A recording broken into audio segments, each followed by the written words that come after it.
past year, the Jamaican economy has begun an impressive recovery from the devastating impact of the COVID-19 pandemic.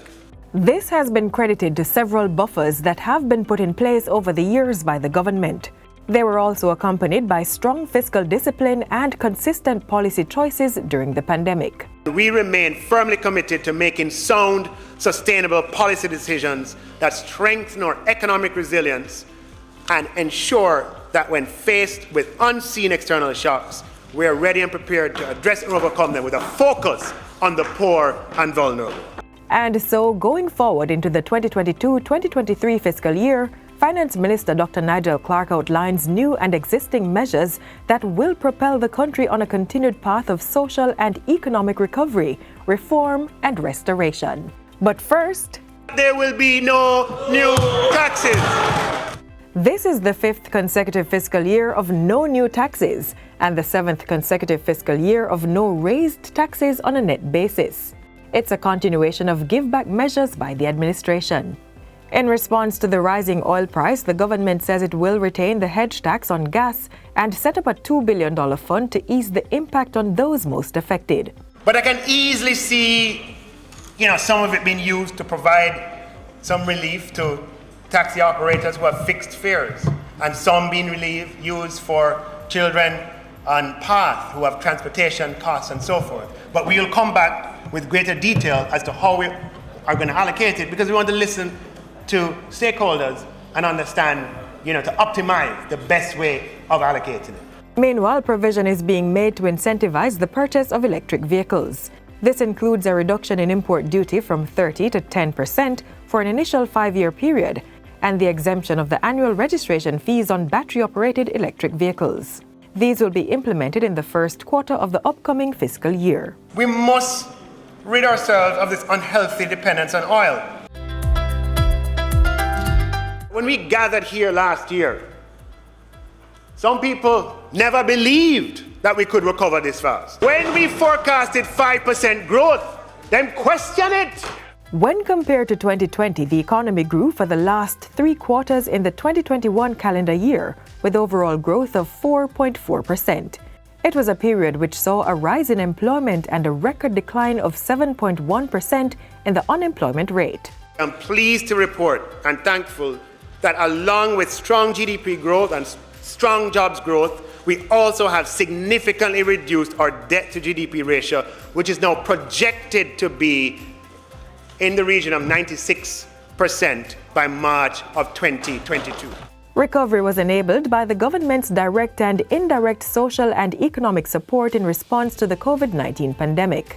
Over the last 2 financial years, more than $76 billion were administered, of which $40 billion was direct support. The direct COVID-19 health intervention in terms of additional support, there was support in the ministry already, but additional support cost $26.4 billion. Social support will continue in March with $200 million for needy families who are not on the PATH program. In April, a further $250 million will be used to provide care packages to the most vulnerable. We have made provisions to be in a position to follow up with another $250 million later in the year, depending on how the situation evolves. The purpose of the reform agenda, Madam Speaker, is to improve efficiency, transparency, and fairness while providing the framework to accelerate economic growth and development. This will include an upgrade of several pieces of legislation to facilitate the ease of doing business, create a more equitable tax system, and provide opportunities within the global tax landscape. The Pensions Act will also be replaced to reduce the vested period from 10 to 5 years and allow for portability and indexation, among other things. To deepen its financial inclusion, government will incentivize customers who sign up for the Know Your Customer account, as well as the Jamaica Digital Exchange Jamdex account. The first 1,000 customers who registered after April 1 for both accounts will each receive $2,500. The public sector compensation review will take place to make the remuneration system fairer for government workers. Other reform measures will be taken to strengthen governance, audit, and oversight mechanisms. We expect the Fiscal Commissioner to be appointed in the upcoming fiscal year and the selected candidate will lead the establishment of that office. Other measures include the implementation of regulations to nominate, select, and appoint boards to public body entities. $89 million has also been allocated to the Office of the Auditor General to clear up unaudited financial statements and annual appropriation accounts. We're serious about improving the governance of our country. The greater the public trust that exists, the more a government can do in the interest of its people. In terms of restoration, Madam Speaker, we remain committed to ensuring that we put Jamaica back on a path of sustainable economic growth. Steps to accelerate this growth include the approved integrated resort development to attract large investors in the tourism sector. 9 requests have been received and 2 licenses are being processed for approval, with a combined investment of at least $1 billion. Over the next 3 years, government will undertake over $200 billion in infrastructure development.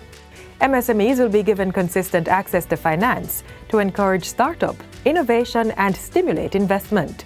Approximately $13 billion in loans and credit support has been made available, as well as $10 billion in private equity and venture capital. Never has so much private equity financing been available for small and medium-sized businesses and early-stage companies in Jamaica. And to ensure that the country is able to withstand shocks of natural disasters, a catastrophe bond is now in place. The important thing to note is that there are few countries who are recovering economically in terms of their GDP production, recovering job growth at the same time, and at the same time reducing debt. It's one thing to do one of those 3, but for all 3 to happen is indeed, I put it to you, quite unique in our hemisphere at this point in time.